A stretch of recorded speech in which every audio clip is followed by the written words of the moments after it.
My crush posted fake texts that made me look like a predator and it destroyed my life.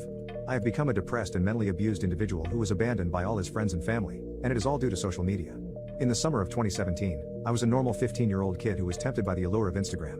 Everyone at my school was using it, including the girl that I had a crush on.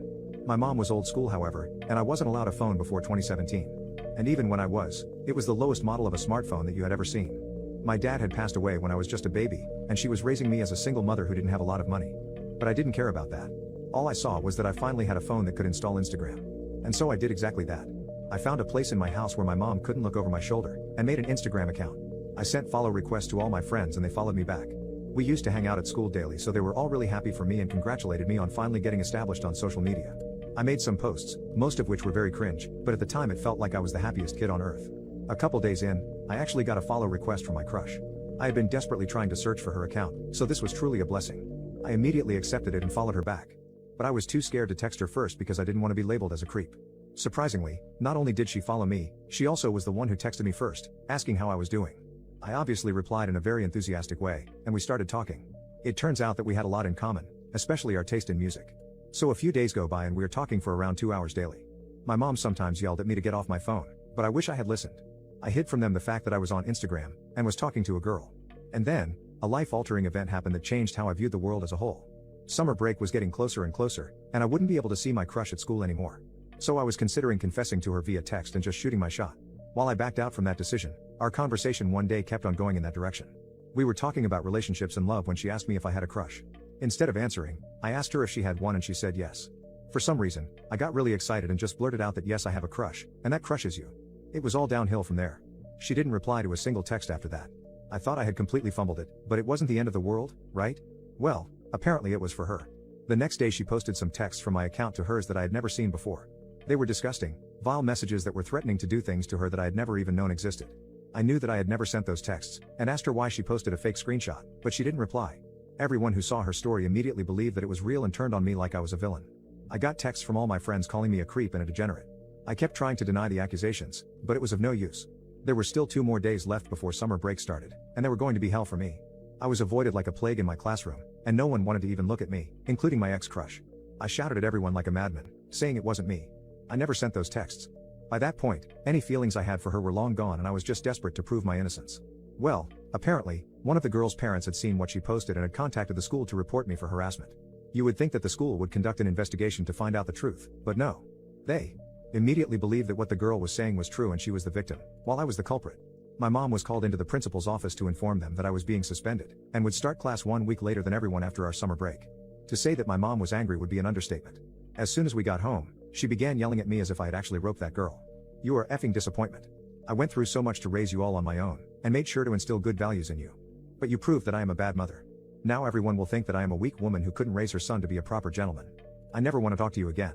Once again, I screamed that it wasn't me who sent those texts, but my screams fell on deaf ears. True to her words, she didn't say a single word to me for the next month. A 15-year-old kid who had lost all his friends and was being ignored by his only family was bound to go into depression. At first, I was no different than a cringy teenager who faked depression for attention. I would avoid eating and stay in my room, refusing to come out. But instead of attention, my mother just kept on ignoring me. If I didn't come down to eat, then I could starve in my room for all she cared. Nevertheless, I would only come out for food and otherwise stay inside. The only TV in our house was in my mom's room, so I obviously couldn't watch that. Even though she never said a word, I could tell from her eyes when she was angry and when she wasn't. I would hear her getting berated and insulted by neighbors because they got wind of what I had allegedly done. Every single time that happened, she would come home and glare at me like I was the devil, but still never said anything. So I tried to find solace in social media, also known as Instagram. But that was the source of my pain in the first place. I would keep scrolling through memes until I fell asleep. I would also sometimes get messages from people who used to be my friends, saying that they forgive me. And then they would post my replies on their story with laughing emojis. I deleted that app but soon reinstalled it because I had nothing else to do. A lot of my school friends lived near me, so I couldn't go outside out of fear. That's how my summer break went. What happened when I went back to school? No one had forgotten my actions, and everyone was still treating me like crap. Even teachers would ignore me if I tried to ask a question. I tried to get my crush to retract her statement, but she was always surrounded by boys who would beat me up if I approached her. Eventually I just kept making excuses to not go to school. It wasn't hard at all, since my mom was still not talking to me. She would iron my clothes and prepare breakfast in case I wanted to go to school, but won't wake me up or tell me to go if I didn't go on my own. She didn't care one bit about me anymore. My grades inevitably dropped as a result of all this. The one teacher that still cared about me recommended that I go to the school counselor to sort my mental health. And what did that counselor do? told me to sit on a chair in the corner and kept texting someone on her phone. My entire life was falling apart just because of a false intimate harassment claim. And the worst part was yet to come.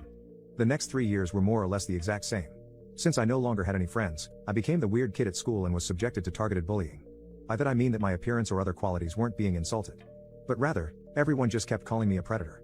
It messed with my brain so much that for my last year of high school, I barely even went to class. I have no idea how I didn't fail, but I did manage to get a high school diploma. Obviously, I had no desire to go to college or do anything at all. I didn't know what to do with my life. I even considered ending it, but was too much of a coward to go through with any of my plans. Now, while my mom never said a single word in those 3 years, she had actually planned something for my future. And that was to kick me out as soon as I turned 18. For my birthday, I didn't get a cake or a present. And the first sentence that my mother said to me after that incident was, "Get out of my house, and never come back. I regret raising a man who would treat women like that, and don't want to look at your face anymore."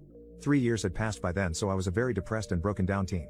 I didn't even argue with her or try to prove my innocence anymore.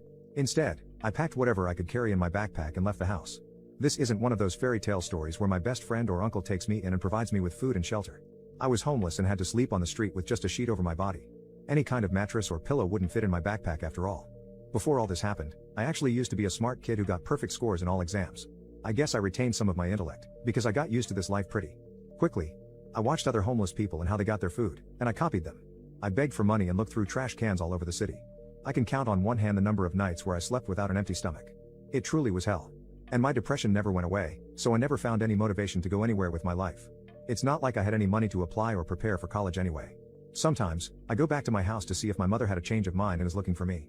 I have done that for 3 years, and can tell you for sure that she doesn't regret her actions.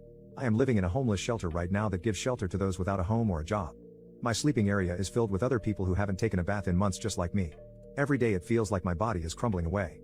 My most prized possession is still that one, cursed smartphone. 6 years since I first installed Instagram and destroyed my own life just because I couldn't keep my mouth shut. I charge that phone every single day and look at my old friends' Instagram accounts. Everyone is doing really, really well, except me.